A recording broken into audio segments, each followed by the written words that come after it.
नाज़रीन अस्सलाम वालेकुम, आप देख रहे हैं सियासी टीवी। कौमी खबरनामे में आप सबका इस्तकबाल है। मैं मोहम्मद सिद्दीक। सबसे पहले सुर्खियों पर एक नज़र डालते हैं। चीन के साथ सब कुछ हल नहीं हुआ, वज़ीर ख़ारिजा जयशंकर का रिमार्क। कहा LAC पर गश्त को लेकर चीन के साथ समझौते हुए हैं। फौज की बातचीत की हिकमत अमली की सिताइश की।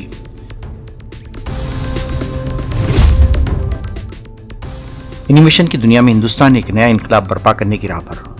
मन की बात में मोदी का एहसास। मुल्क में महंगाई का खतरा बरकरार, माशी उथल पिथल का RBI के गवर्नर ने किया एतराफ। कहा अगले साल तक महंगाई का दबाव बरकरार रहेगा। मुंबई के बांद्रा स्टेशन में भगदड़, गोरखपुर एक्सप्रेस के पास यूपी और बिहार जाने वाले मुसाफिरीन का हुजूम हुआ बेकाबू। 9 मुसाफिर जख्मी, 2 की हालत नाजुक। ये थी सुर्खियां। अब खबरों की तफसील पेश है। वज़ीर ख़ारिजा जयशंकर ने इस बात से इनकार किया है कि हकीकी लाइन ऑफ कंट्रोल LAC पर गश्त को लेकर चीन के साथ हुए समझौते से दोनों मालिक के दरमियान सूबी मामले हल हो गए हैं। इन्होंने कहा कि फ़ौजियों के पीछे हटने से अगले कदम पर गौर व फिक्र करने का मौका मिला है। इस माहिदे का सेहरा इन्होंने फ़ौज के सर बांधते हुए कहा बहुत ही गैरमामूली हालात में काम किया गया। पुणे में एक तकरीब में इन्होंने कहा कि फ़ौजियों के पीछे हटने का 21 नवंबर को जो माहिदा हुआ, इसके तहत डीपसांग और डीमचोक में गश्त की जाएगी। इससे अब हम अगले कदम पर गौर कर सकेंगे। ऐसा नहीं है कि सब कुछ हल हो गया है, लेकिन फ़ौजियों को पीछे हटने का पहला मरला है और हम इस सतह तक पहुंचने में कामयाब रहे। पर आपको याद होगा कि 2020 में जो बॉर्डर एरिया में जो पीस और ट्रैंक्विलिटी जो है, जो शांति और स्थिरता जो हम लोगों ने बना रखी थी, वो डिस्टर्ब हो गया। और वो डिस्टर्ब हुआ चाइना के कारण। अब उसके बाद जो गलवान घाटी में वो घटना भी सब लोग परिचित हैं।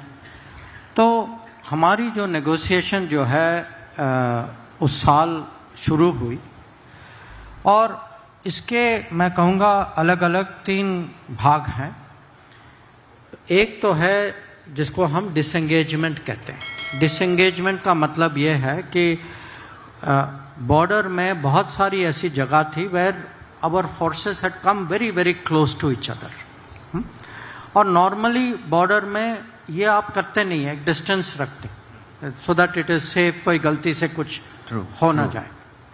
सो the most important, most I would say first priority you can say कि ये दिस क्लोज अप सिचुएशन, इसको आप रिजॉल्व करें।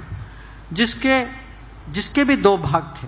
एक कि जो ट्रूप्स जो हैं वो अपने ओरिजिनल बेसिस में जाएं और आपस में थोड़ा डिस्टेंस रखें, और दूसरा कि कुछ ऐसी जगह थी जहां पेट्रोलिंग में चाइनीज़ जो हैं हमको ब्लॉक करते थे और हम भी उसका जवाब देते थे। तो वो हमें ब्लॉक करते थे, कहीं कहीं हम भी उनको करते थे। तो ये एक भाग था। दूसरा जो है था कि क्योंकि वो बड़ी मात्रा में आए, उनकी सेना, हम लोग भी बहुत काउंटर डिप्लॉय हम लोगों ने किया कि हमारे ट्रूप्स भी काफ़ी ज़्यादा थे वहाँ।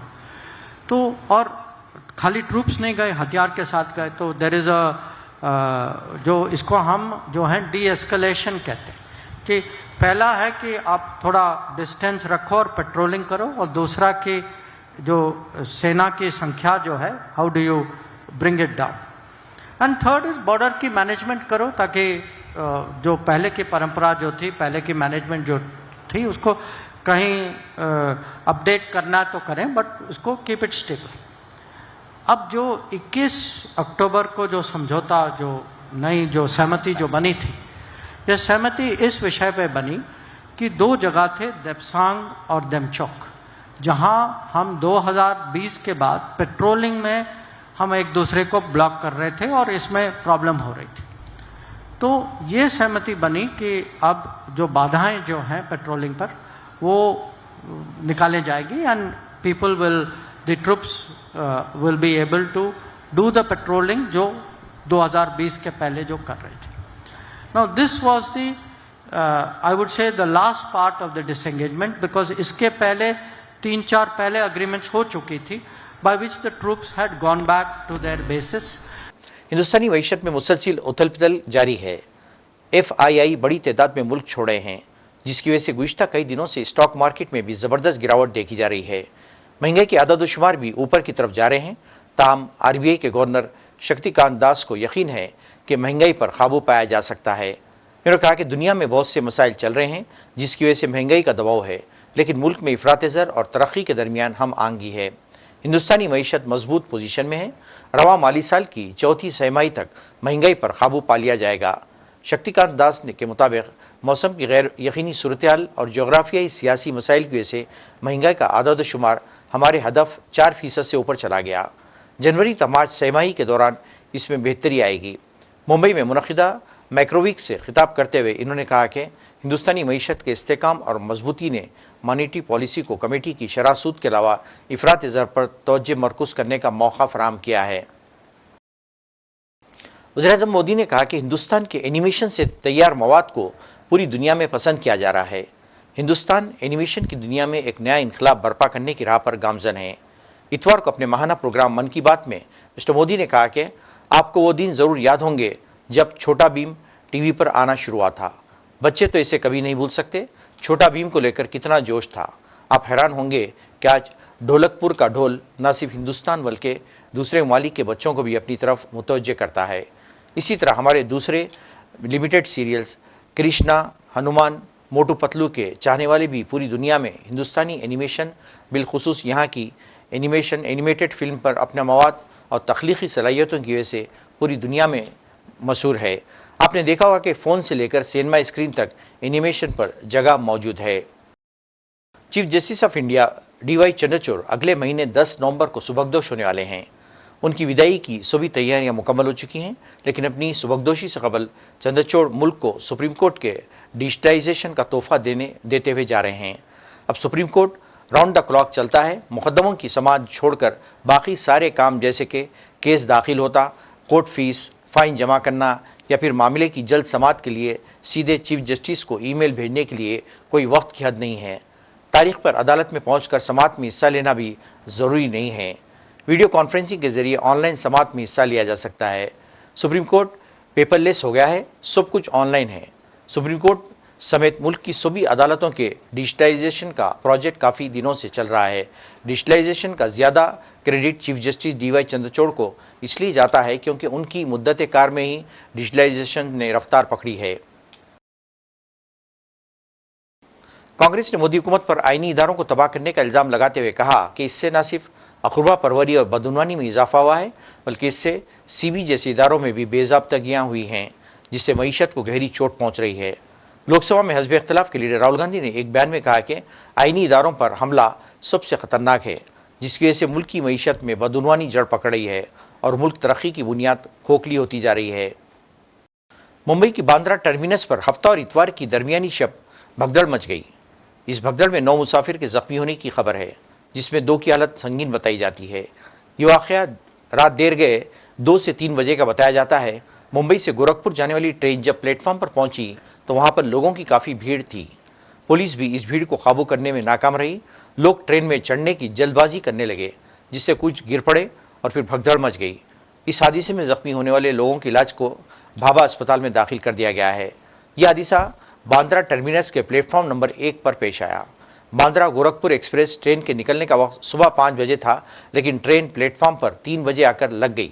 ऐसे में मुसाफिर जल्दी से ट्रेन में चढ़ने की कोशिश करने लगे और इसी वजह से भगदड़ मच गई। वाज़ेह हो कि मुंबई में काम करने वाले लोग बड़ी तादाद में दिवाली के मौके पर अपने घर आते हैं। उनमें ज़्यादातर लोग उत्तर प्रदेश और बिहार के बाशिंदे होते हैं। इसी वजह से गोरखपुर की ट्रेन में चढ़ने के लिए लोगों की भीड़ जमा हो गई थी। शिवसेना उद्धव बाला साहब ठाकरे के राज्यसभा मेंबर और पार्टी के तर्जुमान संजय रावत ने इतवार को मुंबई के बांद्रा टर्मिनस स्टेशन पर पेश आए हादसे पर अपने रद्दमल का इजहार किया है।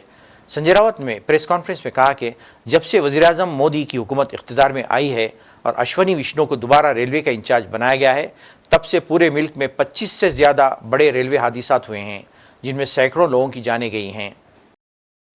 जैसे जैसे महाराष्ट्र असेंबली के इंतखाबात करीब आते जा रहे हैं, रियासत में इंतखाबी पारा बुलंद होता जा रहा है। NCP अजीत पवार रहनुमा नवाब मलिक ने इलेक्शन लड़ने का ऐलान किया है। इन्होंने कहा कि वो 29 अक्टूबर को मानखुरा शिवाजी नगर असम्बली हल्के से अपना पर्चा नामजदगी दाखिल करेंगे। नवाब मलिक ने कहा कि अवाम ने उनसे यहाँ से इलेक्शन लड़ने की दरख्वास्त की है। मानखुर शिवाजी नगर में जारी गुंडागर्दी और मंशियात के कारोबार से लोग काफ़ी परेशान हैं। इन्होंने कहा कि लोग तब्दीली चाहते हैं और वो मानखुर शिवाजी नगर से इलेक्शन लड़ेंगे और ज़रूर जीतेंगे। इन्होंने कहा कि मुझे इससे कोई फ़र्क नहीं पड़ता कि कौन मेरी मुखालिफत कर रहा है, अवाम मेरे साथ दे रहे हैं और मैं इलेक्शन ज़रूर लड़ूंगा। जम्मू कश्मीर के खूबसूरत तफरीह मुकाम गुलमर्ग में हालिया दहशतगर्दाना हमले के बावजूद सयाहों की तादाद में कोई कमी नहीं आई है। आज भी गुलमर्ग का बेपनाह हुस्न बड़ी तादाद में लोगों को अपनी तरफ मुतवज्जे करता है। अपने दिलकश मनाजिर और मुहिमजोई की सरगर्मियों के लिए जाना जाता है। गुलमर्ग मुल्की और बैनुल-अक़वामी दोनों मुसाफिरों के लिए एक पसंदीदा मुकाम रहा है, यहाँ तक कि सिक्योरिटी खदशात के बावजूद लोग यहाँ पर आ रहे हैं। यहाँ आके बहुत अच्छा लगा, ऊपर भी देखा बहुत अच्छा लगा। यहाँ का लोग भी बहुत कोऑपरेट हैं, देखा। तो क्या मैसेज देना चाहते हैं बाकी आपके साथियों को? यहाँ गुलमर्ग में आइए और एंजॉय कीजिए अपनी फैमिली के साथ। कपल है तो कपल के साथ आइए, टीम में है, यदि बिजनेसमैन है तो ट्रिप पे आ सकते हैं। बहुत बढ़िया जगह है। पहली बार कश्मीर आए हैं? हाँ, पहली बार आए। बहुत बढ़िया एक्सपीरियंस रहा। तो गुलमर्ग हो के आप आए, कैसा एक्सपीरियंस रहा आपके गुलमर्ग का? बहुत बढ़िया एक्सपीरियंस रहा। पहले वैष्णो देवी का दर्शन किया, उसके बाद गुलमर्ग आए, कश्मीर होते हुए, श्रीनगर होते हुए। हम बेंगलुरु से आए हैं। आज अभी सुबह गुलमर्ग जाके यहाँ पे आए हैं फॉल्स देखने के लिए। गुलमर्ग का क्लाइमेट भी अच्छा था बहुत, और माहौल भी बहुत, सब कुछ ठीक ठाक है। बहुत अच्छा लगा। फेस 1 में भी जाके घूम के आ गए, बहुत बढ़िया था। और कोई दिक्कत नहीं हुई, कोई तकलीफ नहीं हुई, कोई परेशानी नहीं हुई, सब कुछ ठीक ठाक था। जो आपके साथी है आपके डिस्ट्रिक्ट से, उनके लिए क्या कुछ मैसेज है, आपके जो दोस्त हैं? जी, मैं कहूँगा यही कि न्यूज़ में जो भी आता है उस पर कुछ आप जो है उस पर कुछ देख करके जो है आना वगैरह जो है कैंसिल मत करें, मना ये नहीं करें। बस आए कश्मीर घूमें, कश्मीर की वादियाँ बहुत खूबसूरत हैं, आए कश्मीर की वादियों का मजा लें। बस यही मैसेज सब ऑल पूरे इंडिया में यही मैसेज देना चाहूँगा कि आ जाएं कश्मीर की वादियाँ घूमें। यहाँ के लोग कैसे लगे? यहाँ के लोग बहुत अच्छे हैं। जहाँ पे हम लोग गए बात करने में और उनके लहजे में और उनके हर एक इसमें जो है बहुत अच्छा लगा और बहुत मजा आया। बुलबुलियाँ 3 के बनाने वाले फिल्म के लिए मद्दाहों में जोश पैदा करने में कोई कसर नहीं छोड़े हैं। फिल्म के प्रमोशन के लिए मुसलसल तकरीबात का सिलसिला जारी है। इसी नौयत के प्रोग्राम में विद्या बालन और माधुरी दीक्षित ने रक्स का धमाकेदार मुजाहरा पेश किया। इस मौके पर बात करते हुए माधुरी ने कहा कि विद्या बालन और टीम के साथ काम करना एक अनोखा तजुर्बा था और इन्हें वहां विद्या बालन के साथ काम करके बहुत मज़ा आया है। नाज़रीन, आखिर में सुर्खियों पे एक और नज़र। चीन के साथ सब कुछ हल नहीं हुआ, वज़ीर ख़ारिजा जयशंकर का रिमार्क। कहा, LAC पर गश्त को लेकर चीन के साथ समझौते हुए हैं। फौज की बातचीत की हिकमत अमली की सिताइश की।